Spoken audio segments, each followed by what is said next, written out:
کی حق سے فرشتوں نے اقبال کی غمازی، گستاخ ہے کرتا ہے فطرت کی حنا بندی۔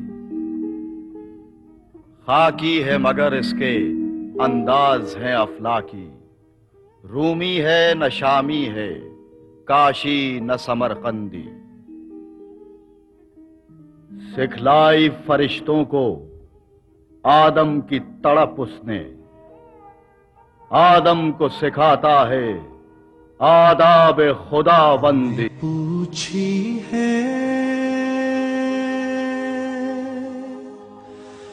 امامت کی حقیقت مجھ سے،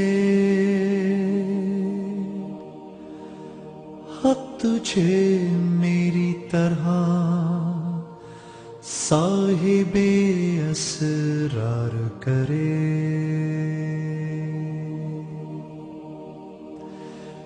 تو نے پوچھی ہے امامت کی حقیقت مجھ سے، حق تجھے میری طرح صاحب اسرار کرے۔ ہے وہی تیرے زمانے کا امام برحق، جو تجھے حاضر و موجود سے بیزار کرے،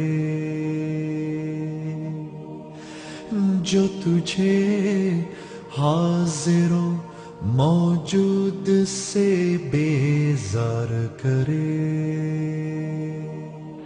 مرا یاراں غزل خانے شمردند، مجھے خامخواہ لوگوں نے شاعر سمجھ لیا ہے، غزل خاں سمجھ لیا ہے، اور شکوہ کیا ہے کہ ہر کسے از ظن خود شد یاد من، وز درون من نجست اسرار من۔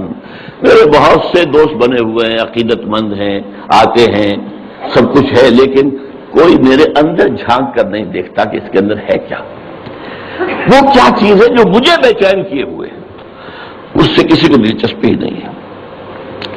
یہ جو دور ہے 30 برس کا، میرے نزدیک اس میں اقبال کی سب سے بڑی حیثیت یہ ہے کہ وہ قرآن مجید کا اس دور کا سب سے بڑا شارح ہے۔ لفظ تفسیر استعمال نہیں کر رہا، وہ ٹیکنیکل ٹرم ہو جائے گی۔ شارح اقبال قرآن، اور ساتھ ہی سب سے بڑا داعی ہے۔ میرے علم میں نہیں ہے کہ کسی اور شخص نے اس شد و مت کے ساتھ مسلمانوں کو قرآن کی طرف دعوت دی ہو کہ لوٹو قرآن کی طرف، سادہ ترین الفاظ میں وہ زمانے میں معزز تھے مسلمان ہو کر، اور تم خار ہوئے تاریخ قرآن ہو کر۔ اے کہ شبنم بر زمین افتدئی، در مغل داری کتاب زندگی۔ اے وہ قوم جو شبنم کی طرح زمین پر پڑی ہوئی ہے اور لوگ اسے اپنے قدموں سے توڑ رہے ہیں، پامال کر رہے ہیں، ہوش میں آ، تیرے پاس وہ کتاب زندہ موجود ہے۔ موت کے آئینے میں تجھ کو دکھا کر رخ دوست، زندگی تیرے لیے اور بھی دشوار کرے، دے کے احساس ضیا تیرا لہو گرما دے، دے کے احساس ضیا تیرا لہو گرما دے، فقر کی سان چڑھا کر تجھے تلوار کرے، فقر کی سان چڑھا کر تجھے تلوار کرے۔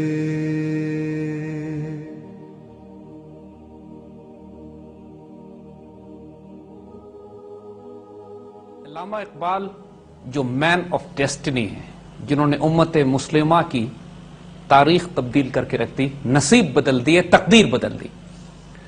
علامہ اقبال کے بارے میں یہ قوم بہت بد نصیب ہوگی اگر اقبال کو نہ جان سکے تو۔ اقبال ایک شاعر نہیں تھے، حقیقت اگر پوچھئے تو اقبال اس بات پر خفا ہوتے تھے کہ ان کو صرف شاعر کہا جائے. جاتا تھا. وہ اپنے پیغام کو اقبال اسلام کا پیغام کہتے تھے، یعنی اسلام کے عروج کا پیغام. انہوں نے بار بار یہ ایمفسائز کیا ہے کہ میری گرامر پہ، میری لینگویج پہ، میری اردو پہ اعتراض نہ کرو، کیونکہ اس زمانے میں لوگوں نے ان کو شاعر سمجھ کر ان کے لینگویج اور گرامر پر اعتراض شروع کر دیا تھا، اور اقبال اس پر بہت ڈسٹرب ہوتے تھے کہ تم میرے پیغام کی ایسنس کو، میرے روح کو نہیں سمجھنا چاہتے ہو. اور بلکہ انہوں نے یہ تک کہا کہ اگر جو مجھے معلوم ہے اس کا عشر اشیر بھی تم لوگوں کو معلوم ہو جائے تو مجھ پہ اعتراض کرنا بند کر دو. کیونکہ اقبال کی جو ریالٹی تھی، اقبال کی جو حقیقت تھی، ایران کے ملک الشعراء بہار نے علامہ اقبال کے بارے میں فرمایا کہ ہمارا دور کہلائے گا اقبال کا دور. تاریخ اس دور کو اقبال کے دور سے یاد کرے گی. پروفیسر آرنلڈ جو علامہ اقبال کے استاد تھے اور اقبال آخری وقت تک ان کو انتہائی ادب اور احترام سے ان کو یاد کرتے رہے، آرنلڈ اقبال کے بارے میں کہتے ہیں جس کا مفہوم کچھ یہ بنتا ہے کہ ہی is a main of his age, یہ اپنے وقت کے آدمی ہیں. ہی is a main ahead of his age, یہ وہ وجود ہیں جو اپنے وقت سے بھی آگے کے دور میں استعمال ہوں گے، کام آئیں گے. And he is a man at war with his age, یعنی یہ وہ وجود ہے کہ جو اپنے وقت سے حالت جنگ میں اپنے نظام کو تبدیل بھی کرنا چاہتا ہے. علامہ اقبال ایک غیر معمولی وجود، صرف مفکر پاکستان نہیں ہیں، امت مسلمہ کے مفکر، دانشور، اور ایک ایسے وجود کہ جن کا دور آج بھی ہے اور آنے والے کئی سو سال میں بھی اقبال کا دور باقی ہے. فتنہ ملت بیضا ہے امامت اس کی،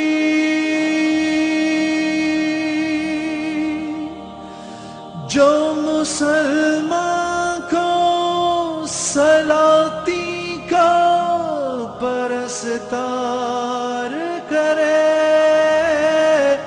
جو مسلمان کو سلاطین کا پرستار کرے. 9 سپٹمبر 1960 کو صدر ایوب خان اور بھارت کے وزیر اعظم پنڈت جواہر لال نہرو کے درمیان کراچی میں سندھ طاس معاہدہ ہوا تھا. معاہدے کی تقریب کے بعد صدر ایوب خان اور وزیر اعظم نہرو کے درمیان ایک غیر رسمی ملاقات ہوئی تھی، اور اس ملاقات میں صدر ایوب خان نے نہرو سے عرض کیا تھا کہ جناب آپ مجھ سے بہت سینئر ہیں، میں ایک جونیئر سیاستدان کی حیثیت سے آپ سے چند باتیں پوچھنا چاہتا ہوں.